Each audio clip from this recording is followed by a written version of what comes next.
everyone, it's Alexander Robinson. Welcome to the channel. This is my review for Renfield, which is another attempt by Universal to try to make a movie based off one of their classic monsters. And in this case, it's Dracula and his assistant, Renfield.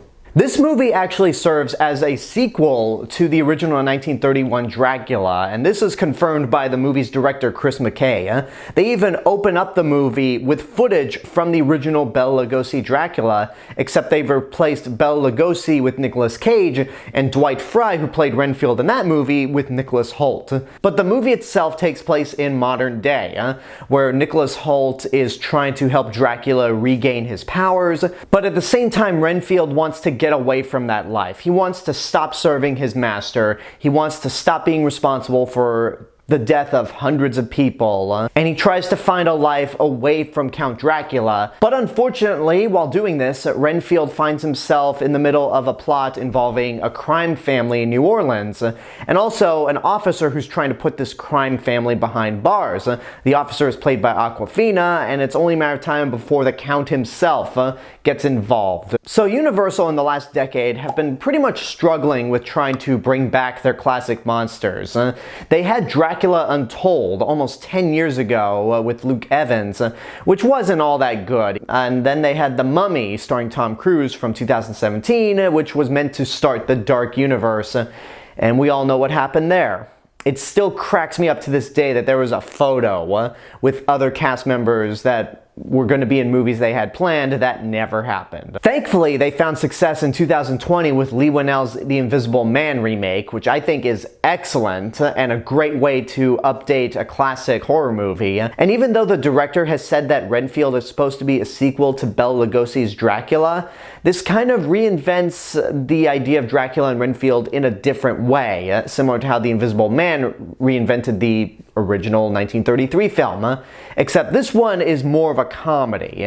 By watching the trailers and the fact that Nicolas Cage is playing Dracula, you can definitely tell this movie is more tongue-in-cheek and not at all serious. And honestly, I think if this movie had been serious, or at least 100% serious, it wouldn't have worked the way it does, because this is the most fun I've had in a movie all year as of now. Now let's get the obvious out of the way. The one thing that most people who saw the trailers might want to see this movie for: Nicolas Cage as Count Dracula. He is enjoying every second he is on screen. He is chewing up so much scenery that there might as well be fang marks on the walls everywhere with blood spilling out. That's how much he's chewing up the scenery, and he's entertaining every time he's on screen. But he doesn't go full Nicolas Cage. He's not crazy or anything.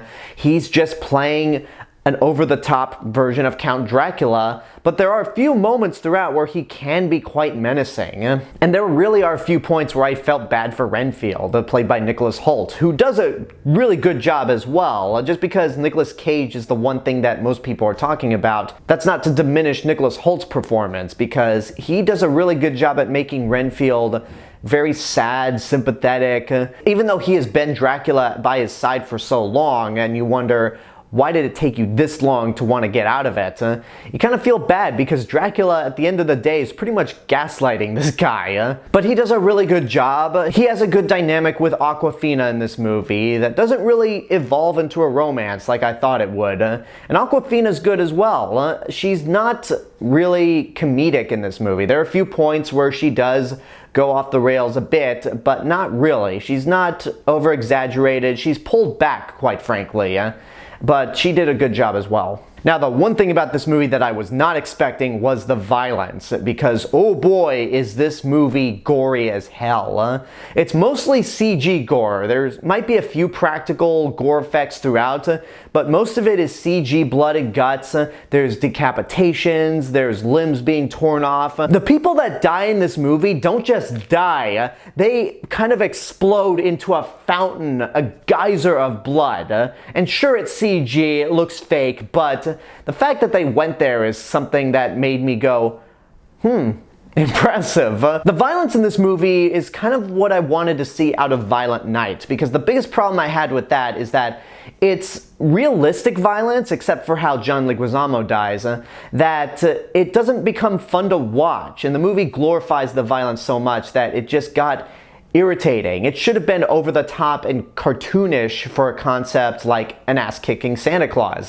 This movie is a little more familiar because it's Count Dracula, but the levels of violence this thing goes to is insane. It is absolutely nuts. I had a few issues with the movie. In the first act, it takes a long time to actually get things set up. I enjoyed all the scenes where they took footage from the 1931 film and just put Nicolas Cage and Nicholas Hoult in them, but the stuff with the crime family I thought was very uninteresting. Ben Schwartz plays one of the head mob guys, and I thought he was a little out of place. He just seemed too greasy and a wannabe mobster more than an actual threat. I also wasn't a big fan of Renfield eating bugs to essentially become a superhero.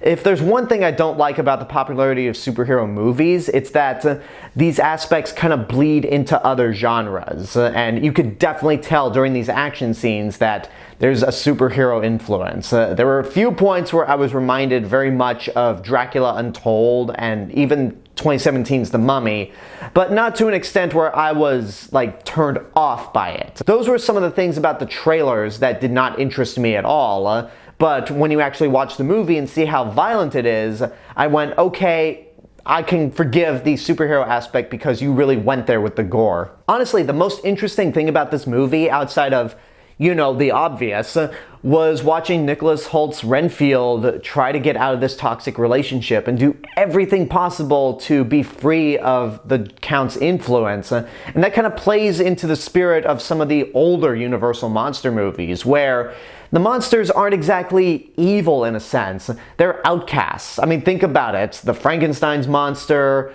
the Wolfman, some of these monsters are straight up outcasts and want peace in their life. And that's something that I think this movie did quite well with the character of Renfield. So overall, like I said earlier, I had a blast with this movie. It's the most entertained I've been throughout the entire year. I think Scream 6, Creed 3, and Cocaine Bear were the next few movies in line. But Renfield I thought was a lot of fun.